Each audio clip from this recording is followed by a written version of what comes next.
안녕하십니까. 자, 식품위생학을 담당하게 된 강사 김석원입니다. 오늘은 지난 시간에 이어서 제2강 식품과 미생물에 대해서 한번 들어가 보겠습니다. 지난 시간은 간단한 행정, 법안, 식품위생에 관한 정의 이런 걸 살펴봤죠. 자, 오늘 이 시간은 식품에 대한 이제 미생물 이런 것들을 봐야 되겠죠. 자, 했을 때 이제 페이지 20쪽을 펴보시면 1번 봅시다. 자, 미생물의 종류와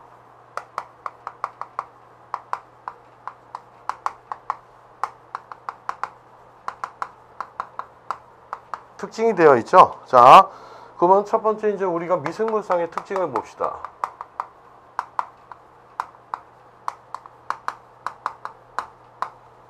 자, 이렇게 봤을 때 1번 첫 번째 우리가 이제 크게 미생물은 자연계에 존재하는 미생물은 흙에, 토양에 사는 미생물, 그 다음 공중에 사는 미생물, 그 다음 수생 미생물, 분변, 자, 동물과 사람의 변에서 나오는 미생물과 그 다음 마이코톡신이라는 등으로 분류할 수 있다. 그래서 간단하게 우리가 거기 밑줄을 칩시다. 그래서 미생물은 크게 토양 미생물, 공중 미생물, 수생 미생물, 분변 미생물, 마이코톡신 등 이렇게 밑줄을 치시면 되겠습니다. 그 다음 식품 미생학에서 주로 다루는 미생물은 뭡니까? 세균, 바이러스, 곰팡이, 리케차.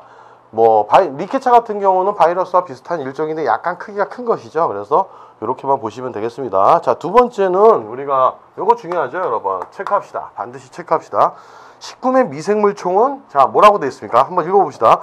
식품의 미생물총은 하나에서 또는 두 개의 균 중 우점종의 상태를 유지한다. 자, 우점종이 뭡니까? 그 미생물 중에서도 가장 많은 분포, 많은 양을 차지하는 미생물을 얘기하죠. 우점종은. 그런 종을 얘기하는 겁니다. 그래서 식품 미생물의 총은 하나 또는 두 개의 균 중 우점종의 상태로 유지하고, 만약 여기 봅시다. 일단 미생물 총이 형성되면 다른 환경에서 작은 2차 오염이 일어나도, 다른 미생물에 의해서 오염이 일어나도 균의 큰 구성에는 변화를 일으키지 않는다. 우점종이 대부분을 차지하기 때문입니다. 그래서 2번 반드시 체크합시다. 미생물 총에 대해서 간단하게 봤는데, 자, 보통 한두 균이 우점종을 차지했을 때 이게 반드시 뭡니까? 2차 다른 균의 오염이 돼도 그 균 구성에는 변화를 일으키지 않는다. 이렇게 보시면 되고, 세 번째도 나와 있죠, 여러분. 자, 미생물 크기도 체크합시다.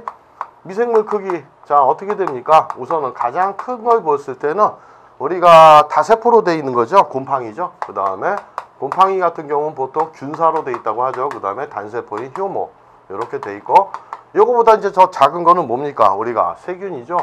원핵세균이라고 해서 원핵 미생물인데 크기가, 그 다음에 마지막에 제일 작은 건 바이러스입니다. 바이러스. 요런 순으로 반드시 이것도 외워둡시다.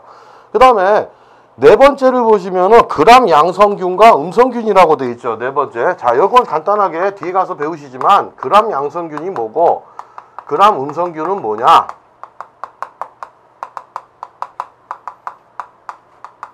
말 그대로 그람 염색법에 의한 차이입니다. 그러니까 그람 염색법으로 염색했을 때 보라색을 띠는 세균이 바로 그람 양성균이고, 보라색 그람 염색법에서. 그 다음에 우리가 음성균 같은 경우는 보통 우리가 붉은색을 띠죠. 붉은색. 자, 이렇게 해서 우리가 음성균이냐 양성균이냐 이런 얘기를 하는데, 여러분 우선은 이런 부분은 뭐냐면 그람 양성균 같은 경우는 되게 세포벽이 80~90%가 펩티도글리칸 층으로 되어 있습니다. 적지는 마십시오. 그냥 간단하게 펩티도글리칸이라고 되어 있어가지고 세포벽이 좀 두껍습니다. 두꺼운 층을 이루어서 세포벽이 어느 정도 두껍기 때문에 그 크기와 형태를 유지하죠. 그리고 세포벽을 단단하게, 펩티도글리칸 층이 좀 보통 세포벽을 단단하게 하죠. 자, 그렇게 되어 있는 거고, 그래서 이제 염색약에 의해서는 우리가 보라색을 띠는 거고, 그람 음성균 같은 경우는 우리가 주로 뭐냐면은 말 그대로 세포벽 층이 굉장히 얇습니다. 펩티도글리칸 층이 얇고, 그래서 이런 염색을 했을 때 그 복합체가 세포벽을 빠져나올 수 있기 때문에 붉은색인데, 이렇게 보시면은 그람 양성균 중에서는 병을 일으키거나 항생제를 생성하는 세균도 있습니다. 그람 양성균은 그런 것들이 있고, 보통 포도상구균, 그 다음 파상풍균 이런 것들을 얘기하는 것이고, 음성균 같은 경우는 조금 다르죠. 음성균 같은 경우는 보통 우리가 이렇게 볼 수 있어요. 색소 저항력이 강하고 계면활성제. 그러니까 계면활성제라는 건 무엇이냐면은 우리가 친수성, 물하고 친한 친수성과 기름하고 친한 친유성을 다 가지고 있는 거에서 내성이 강하다. 비눗물 같은 경우에 내성이 강한 거죠. 그 다음에 이제 여러 가지 아크라플라빈 색소나 이런 것들에도 저항력이 강하고, 그 다음에 영양 요구가 간단해가지고 음성균 같은 경우는 단순한 구성 배양액에서도 굉장히 잘 자랄 수 있습니다. 그리고 독소는 균체의 독소로 가열해도 잘 파괴되지 않고, 오히려 음성균 같은 경우가 이렇게 어느 정도 내성이 있고 살균을 해도 잘 파괴되지 않기 때문에 반드시 우리가 이런 것들을 양성균이냐 음성균이냐 해가지고 판단을 한 다음에 우리가 살균 소독을 해야 됩니다. 그래서 그렇게만 알아두시면 되는 거고, 그 다음에 다섯 번째는 요거 체크하십시오. 자, 5번이라고 나왔죠. 그러니까 산소 상태에서 잘 자라는 세균과 무산소 상태에서 잘 자라는 세균이 있죠. 일명 산소로 호흡하는 세균은 우리가 호기성 세균이라고 합니다. 그 다음에 산소가 필요 없는 세균은 우리가 현기성 세균이라고 얘기하죠. 그래서 크게 이제 우리가 호기성과 산소의 유무에 따라 호기성 세균, 그 다음에 우리가 현기성 세균으로 나눕니다.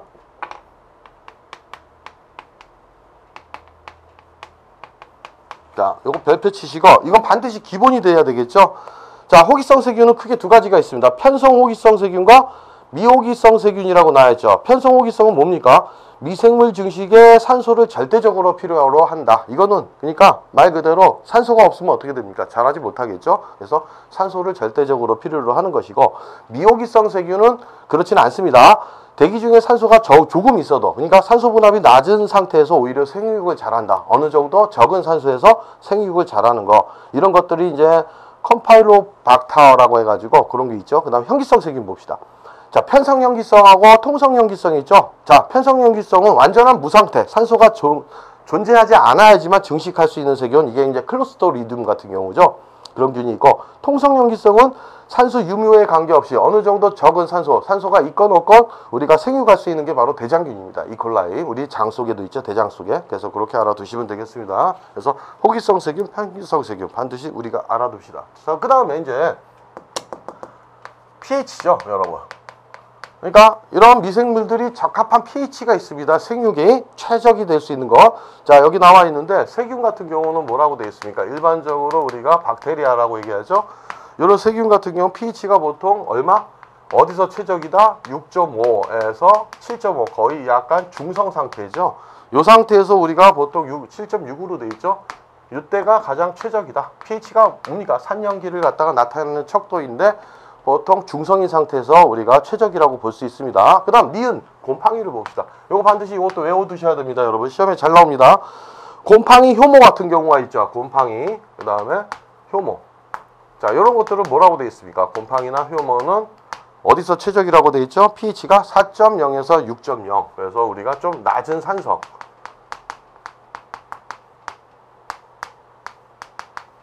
최적. 보통 4.0에서 6.0이면은 낮은, 그러니까 pH가 조금 낮기 때문에 약한 산성이라고 볼 수 있죠. 약산성에서 우리가 최적이다. 약산성에서 최적. 환경이, 이런 환경을 말하는 겁니다. 미생물이 최적으로 증식할 수 있는 조건이 되겠죠. 그 다음 봅시다. 7번. 자, 미생물의 성장 조건이 나와 있죠. 수분, 그 다음에 영양소. 자, 봅시다. 이 7번도 여러분 중요하죠. 체크합시다. 자, 그랬을 때 미생물의 성장 조건은 뭡니까?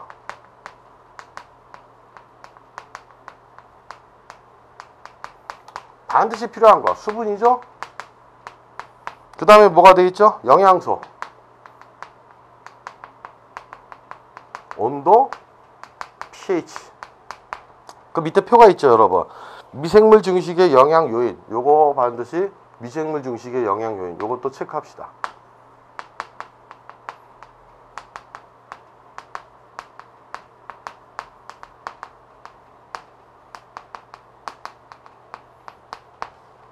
자, 이렇게 체크하시고, 자, 크게 이제 이게 세 가지로 나눠지죠. 물리적 요인과 생물학적 요인, 화학적 요인. 자, 그러면 우리 봅시다.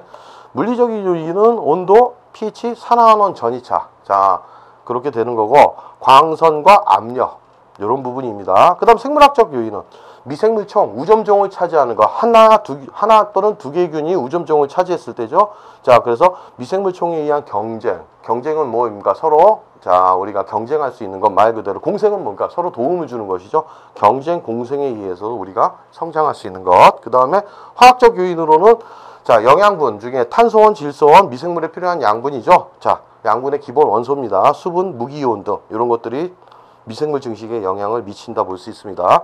자, 그 다음에 이제 우리가 보시면은 니은이죠. 수분이 많은 식품에는, 자, 니은을 한번 살펴봅시다. 니은에 뭐가 되어 있습니까? 자, 이것도 중요하죠. 수분 상태에 따라서 우리가 미생물이 자랄 수 있는 최적이 있죠. 봅시다.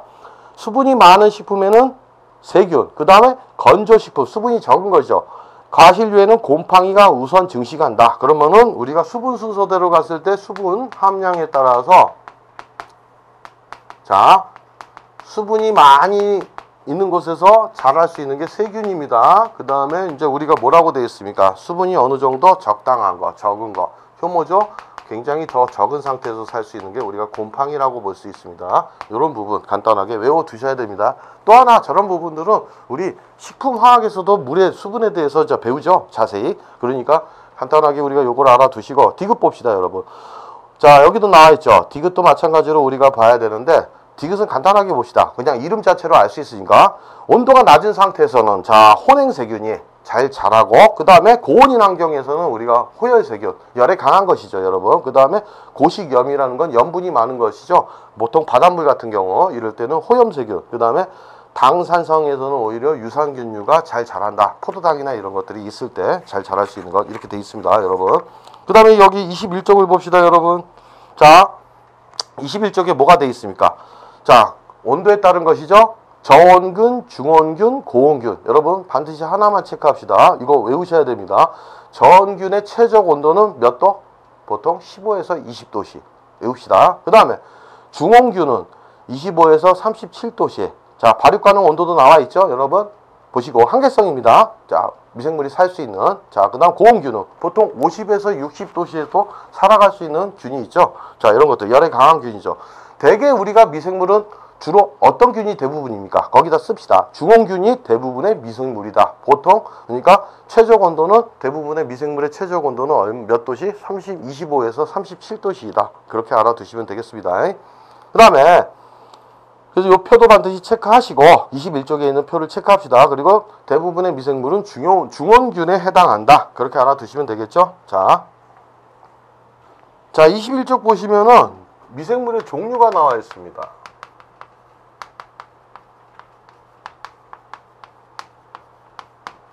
자, 첫 번째 자연계 유래 미생물이라고 나왔죠. 자연 상태에 존재하는 거.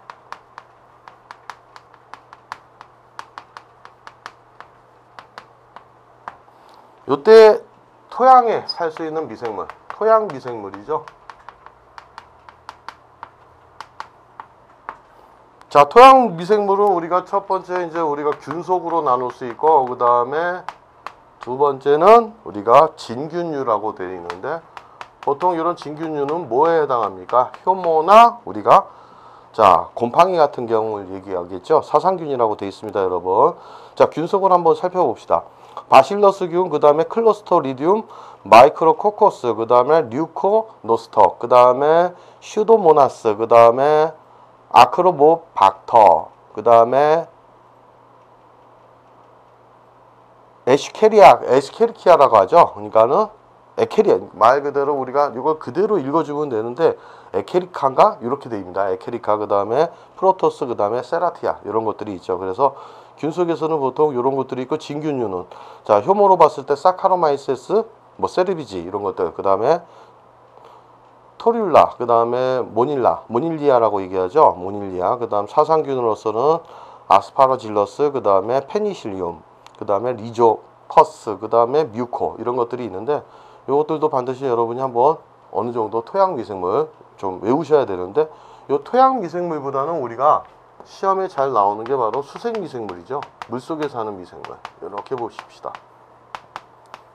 자, 수생 미생물인데, 자, 담수에서 사는 세균과 해수에서 사는 세균, 그 다음에 하수에서 사는 세균, 이렇게 세 가지로 분류할 수 있습니다. 그래서 담수세균,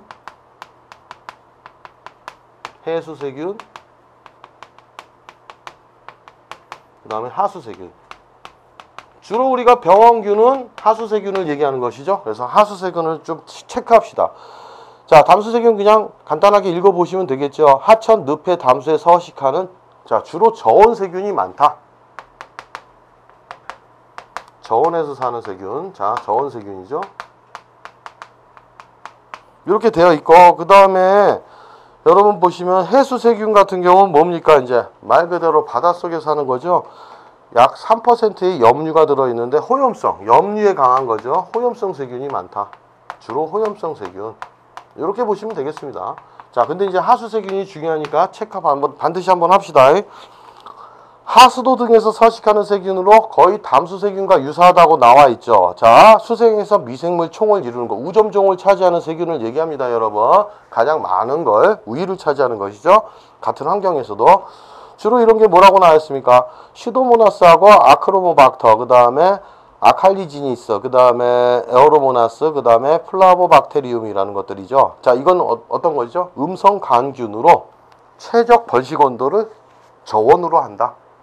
저온세균이라고 볼 수 있죠. 그 다음에 자, 디귿을 보시면은 여러분 에어로박터, 그 다음에 프로토스, 그 다음에 에세키리아라고 하죠. 에세키리아 등의 분변. 자, 그러니까 주로 변에서 나오는 세균이죠. 그 다음에 하수로부터 유래되는 세균, 토양으로부터 유래되는 세균. 그러니까 결국은 하수세균은 주로 이제 담수세균이 거의 많이 차지하지만 토양으로부터 온 것, 분변 세균도 있다는 것. 이렇게 알아두시면 되겠습니다. 그 다음에 이제 세 번째로 합시다, 여러분. 공중미생물이죠.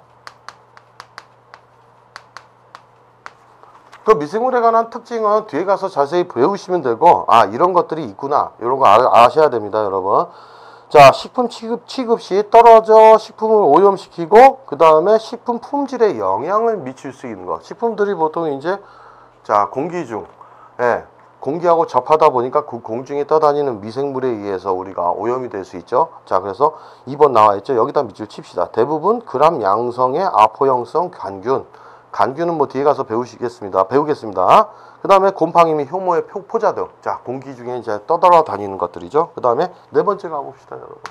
분변 미생물이라고.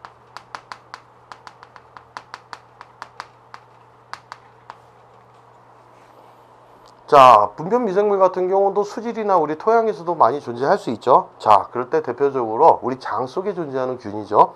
대장균이나 장구균, 밑줄을 칩시다. 대장균이나 장구균, 이콜라이라고 하는데 대장균과 우리가 이런 장구균 이런 것들은 우리가 오염 지표가 될 수도 있는 미생물입니다. 대장균과 장구균 해가지고 미생물의 오염 지표가 될 수 있는 것이죠. 그 부분이면 아까도 얘기했던 거 에스케리아, 그 다음에 엔테로코커스, 그 다음에 클로스토리듬 이런 것들이 있구나. 이렇게 보시면 되겠습니다. 자, 그 다음 뒤로 가시면 여러분 22쪽에 있죠. 간단하게 자 이렇게 되어 있는데 물속에서는 주로 저온세균 표가 있습니다. 여러분 표를 봅시다 한번.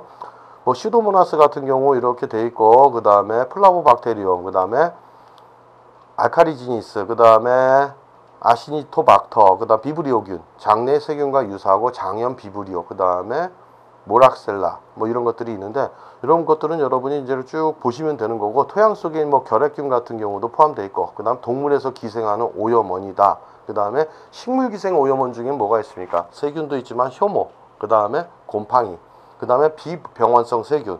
보통 병원성 세균과 비병원성 세균으로 나눠지죠.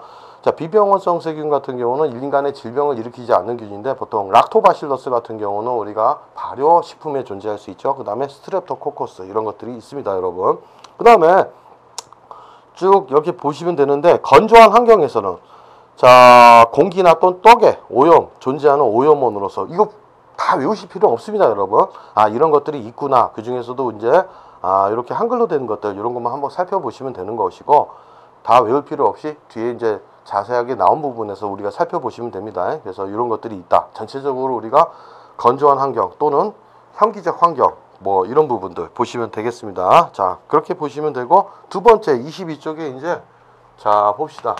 주요 식품 미생물, 이쪽이 이제 중요하겠죠. 여기서 살펴보시면 됩니다. 식품에 존재하는 주요 식품 미생물. 자, 첫 번째 우리가 뭐가 되어 있습니까? 세균이 되어 있죠.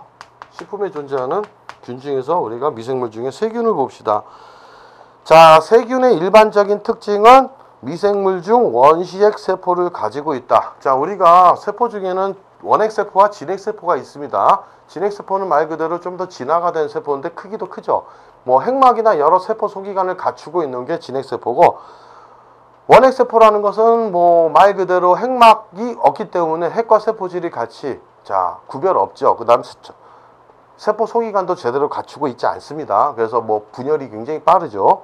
크기가 작기 때문에. 그래서 미생물 중 원시핵 세포를 가지고 있는 하등의 단세포 생물. 자, 하등의 단세포 생물이고, 자, 이분열법에 의해 증식한다. 가장 원시적인 분열법인데 하나가 두 개가 될 수 있는 이분법입니다. 그렇게 한번 보시면 되고, 여러분 뭐 밑줄을 치지 맙시다. 그 다음에 두 번째 세균의 형태가 돼 있죠. 자, 세균인데 여기서 보시면은 세균의 형태를 보시면은 모양에 따라서 구별할 수 있습니다, 여러분. 자, 첫 번째 우리가 보셨을 때 기억에 구균이라고 했죠. 말 그대로 동그란 모양을 이루는 거. 그 다음에 니은에는 간균이라고 되어 있습니다. 약간의 타원체죠, 조금. 그러니까 동그란 건 아니고 어느 정도 이렇게 말 그대로 요것들은 동그란 모양이지만 요것들은 자, 이렇게 간균이라는 거는 이런 식의 모양, 이렇게 되어 있는 것들을 얘기합니다. 근데 여기서 이제 좀 살펴볼 게 있죠, 여러분. 우선은 구균 같은 경우는 직경이 뭐 1마이크로미터 전후라고 했는데 1마이크로가 보통 10의 마이너스 6승미터입니다. 단구균, 자, 하나로 된 거, 쌍구균, 그 다음에 사령구균, 팔령구균, 포도상구균, 그 다음에 연세구균 등이 있다고 했죠. 그러니까 이것들이 만약에 분열하는 걸 여기서 그림으로 보시면 되고, 자, 간균 같은 경우는 작은 것은 길이가 조금 더 다른 부분이죠. 1마이크로미터 이하에서부터 큰 것은 10마이크로, 길이가 굉장히 좀 차이가 있구나, 이렇게 보시면 되는 것이고, 23쪽을 봅시다, 여러분. 구균 중에서는 자, 단구균은 분열법을 갖다가 자, 이분법으로 분열하면서 하나로 존재하는 것이죠. 쌍구균은 두 개가 자, 분열의 방향이 이제 하나에서 두 개가 뭉쳐 있는 거고, 사형구균 뭐 이렇게 나와 있고, 연쇄상구균 연쇄적으로 사슬 모양을 이루고, 포도상구균은 분열이 됐을 때 뭐 분열 방법이 무작위로 하기 때문에 자, 포도 모양을 하고 있다 해서 포도상구균이라고 얘기하죠. 자, 이렇게 알아두시면 되겠습니다. 모양 자체를 보시면 됩니다, 여러분. 그 다음에 간균을 보면 뭐가 있습니까? 단간균, 그냥 간균, 장간균, 길이에 따라. 연쇄상구균이 아니죠, 여러분. 이게 오타가 났죠? 연쇄상간균입니다. 그 다음에 콜릿형 간균 뭐 이러는데 이걸 반드시 외울 필요는 없습니다, 여러분. 그 다음에 나성균을 보시면 약간 길이가 길죠? 뭐 비브리오균 같은 경우 이런 나성균을 해당하고, 그 다음에 저런 나성균이 있으니까 이렇게만 보시면 되겠습니다. 자, 세 번째는 세균의 증식 조건이 있죠. 세균의 증식 조건을 한번 봅시다.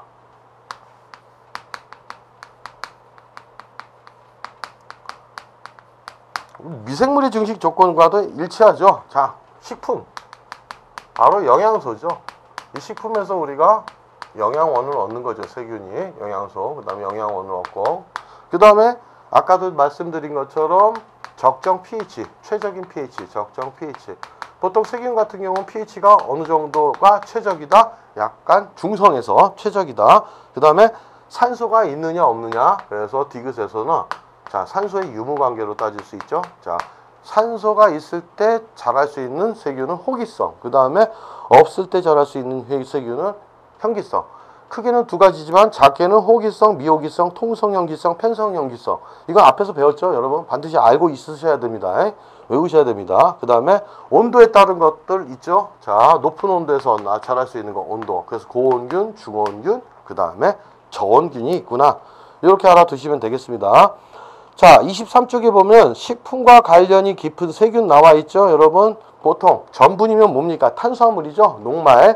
녹말 식품에서 잘 자랄 수 있는 균은 고초균이라고 하죠. 우리가 탄수화물이 발효됐을 때 초기에 우리가 발생하는 거, 유산균 이전에 고초균, 그 다음에 세라티아 같은 경우가 있습니다. 그 다음에 포도당, 당이 많은 식품에서 뭐 이거 탄수화물 일종이지만 당류가 많은 거에서는 바실러스나 유코노스탁 이런 것들이죠. 그 다음에 야채와 가실류에서는 에리이니아, 그 다음에 육류에서는 슈도모나스균, 그 다음에 알칼리지니스, 그 다음에 클로스토리듐 이런 것들이 있습니다. 그 다음 어류와 해산물에서 주로 우리가 서식할 수 있는 것은 슈도모나스, 그 다음에 알칼리지니스, 그 다음에 식중독의 원인이 되는 것. 식중독의 원인이 되는 것은 반드시 여러분 외우셔야 됩니다. 요거는 식중독 원인이 되는 균은 클로스토리디움, 그 다음에 스테필로코커스, 그 다음에 살모넬라균, 그 다음에 프로테어스, 비브리오, 바실러스, 에스케리아. 이렇게 외우셔야 됩니다. 식중독 원인이 되는 물질은 반드시. 다른 건 여러분 조금 잊어버리시더라도 식중독 원인이 되는 균은 반드시 우리가 암기합시다. 이렇게 해보시고 뒤로 넘어갑시다, 여러분. 자, 24쪽에도 또 나와 있죠. 전체적으로. 자, 청국장 만드는 데 쓰이는 거, 바실러스, 요구르트 등의 발효유, 치즈, 그 다음 식초, 침체류, 아미노산 발효유 이렇게 있는데 이 표를 자체를 나중에 외우지 마시고 그 뒤에 이제 내용들이 있기 때문에 거기서 몇 가지를 외우시면 됩니다. 그래서 이런 것들이 있다는 걸 보시고 그 다음에 이제 24쪽에 주요 세균류를 한번 들어가 보겠습니다.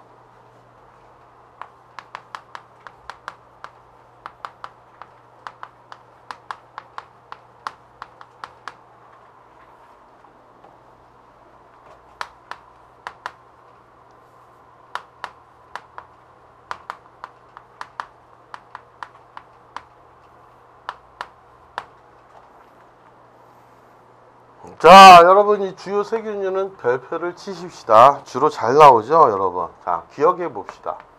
바실러스라고 되어 있죠. 자, 그래서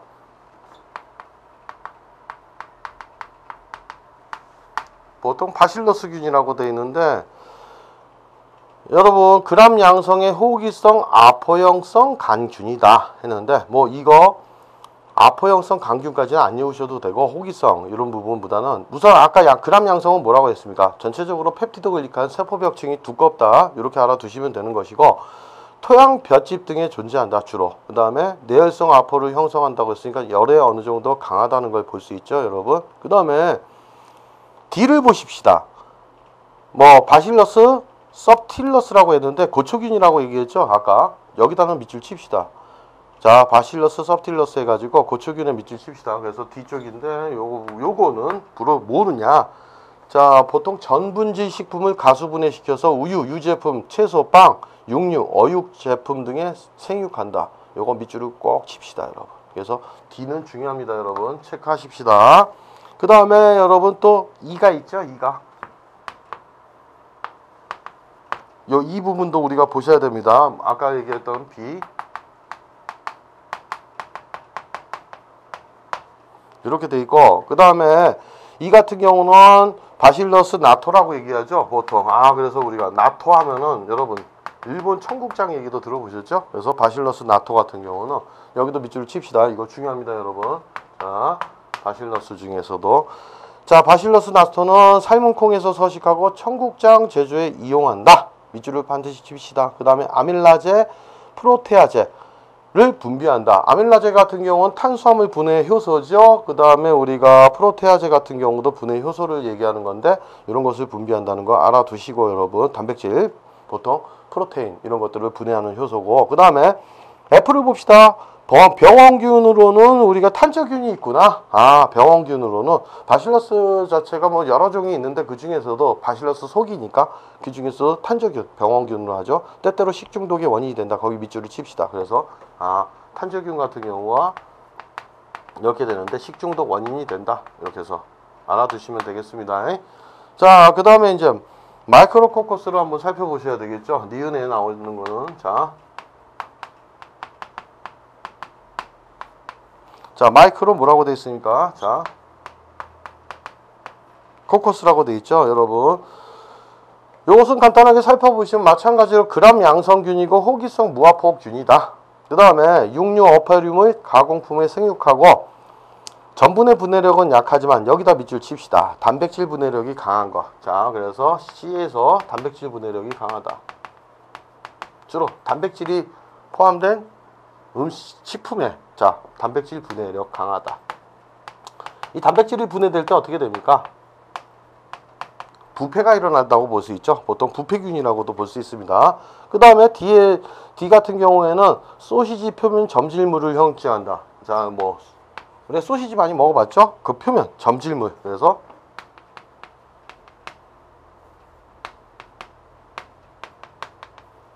표면에 점액질을 형성한다. 요균은 말 그대로 이런 것들이 있을 때 자, 우리 소세지가 오히려 공기 중 산화 이런 부분을 조금 더 방지할 수 있죠. 점질물이. 자, 산화 방지를 할 수 있는 거고. 그 다음에 디귿을 봅시다. 자, 슈도모나스라고 나와있죠, 여러분. 슈도모나스. 자, 슈도모나스라고 되어 있는데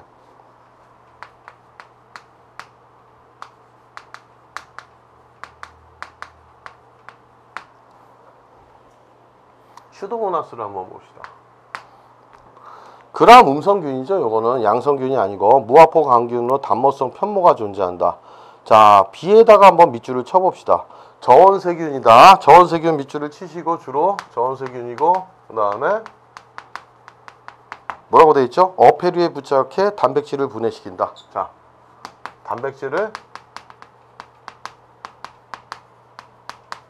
주로 부패균이죠.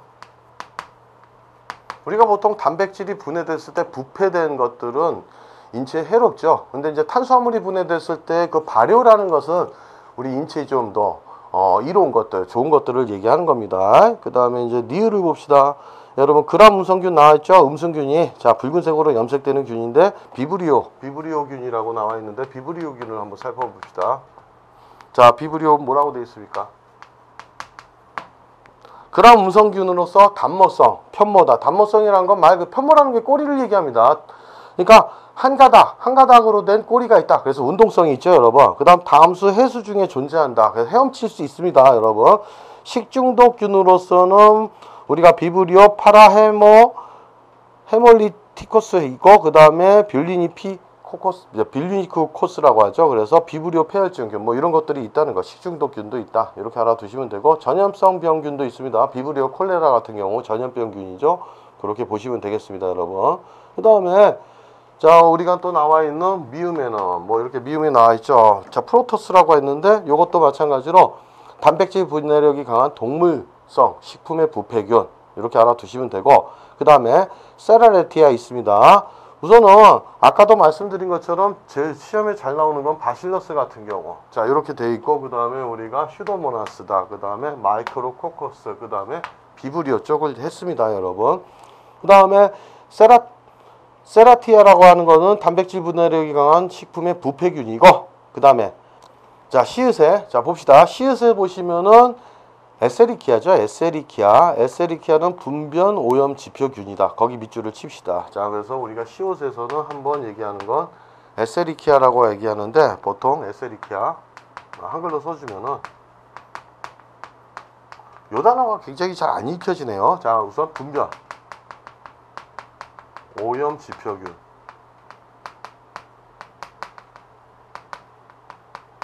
우리가 보통 지표 미생물이라는 것은 어떻게 되느냐 그 미생물 종을 가지고 이게 오염이 됐느냐 안 됐느냐 알 수 있는 것이죠. 그러니까 예, 그런 부분이니까 분변 오염 지표균 하면은 요것들이 우점종 그러니까 미생물 총을 차지할 때 오염이 됐구나 변에 의해서 자 동물이나 동물성 변에 의해서 이렇게 보실 수 있습니다. 이응을 봅시다. 클로스토리듐이라고 나와 있죠. 자 요거에서 보시자면은 이응에서 클로스토리듐 한번 봅시다. 요거 그래서 뭐라고 되어 있습니까? 요것도 중요하니까 체크를 합시다. 클로스토리듐이죠.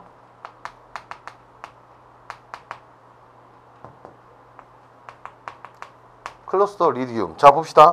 그람 양성 강균으로 아포를 형성하면 편성연기성이라고 되어 있고 여러분 여기 밑줄을 칩시다. B에 바로 뭐냐 멸균이 불완전한 통조림이나 산소가 없는 환경에서 아포가 발화해서 식품을 부패시킨다. 반드시 밑줄을 칩시다. 그래서 멸균이 불완전한 통조림 그쪽에서 살 수 있고 산소가 없는 현기성 상태에서 발화해서 식품을 부패시키는 균. 자 그렇게 알아두시면 되겠습니다, 여러분. 자 그러면은 여기에 또 있는 종들로서는 클로스토리듐 보투리늄 그 다음에 우리가 퍼프린진스라고 했죠. 자 봅시다. 여기서 클로스토리듐 퍼프린진스는 자 진스는 가스 궤제의 원인균이 되고 아포를 형성하는 그람 양선 강균이고 편모가 없기 때문에 운동을 하지 않는 편성연기성입니다. 그 다음에 뭐 6가지형으로 분류되는데 거의 내열성 A에 의한 것이다. 주로 열에 강한 것이죠. 그 다음에 4번 봅시다. 여기 이제 우리가 조금 보셔도 되겠죠.